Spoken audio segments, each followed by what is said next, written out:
এখানে তো এই লোকটি রেগে গিয়ে তার কারখানার সমস্ত বরফ সূর্য মামার কাছে পাঠাতে থাকে। আজকে তো আমার কারখানার সবগুলো বরফ দিয়ে সূর্য মামাকে ঠান্ডা করেই ছাড়বো। আর এদিকে তো এক এক করে সমস্ত বরফ সূর্যের মধ্যে যেতে থাকে।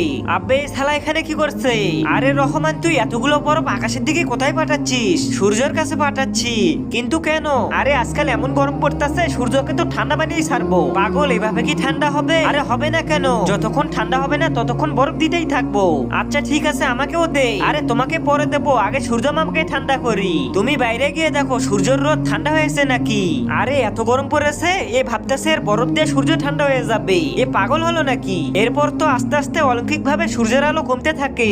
আর আগে দেখবো কারা কারা শয়তানকে হারিয়ে আল্লাহকে ভালোবাসে। যারা আল্লাহকে ভালোবাসো তারা ভিডিওটিতে একটা লাইক দিয়ে চ্যানেলটিকে সাবস্ক্রাইব করবে। আর যারা শয়তানকে ভালোবাসো তাদের কিচ্ছু করার দরকার নেই। আরে রহমান, তাড়াতাড়ি বাইরে আয়। হ্যাঁ যাইতেছি। কথা বলে তো সে খুব দ্রুত বাইরে চলে আসছে। আরে ওই যে উপরে দেখ, সূর্য মামা তো ঠান্ডা হয়ে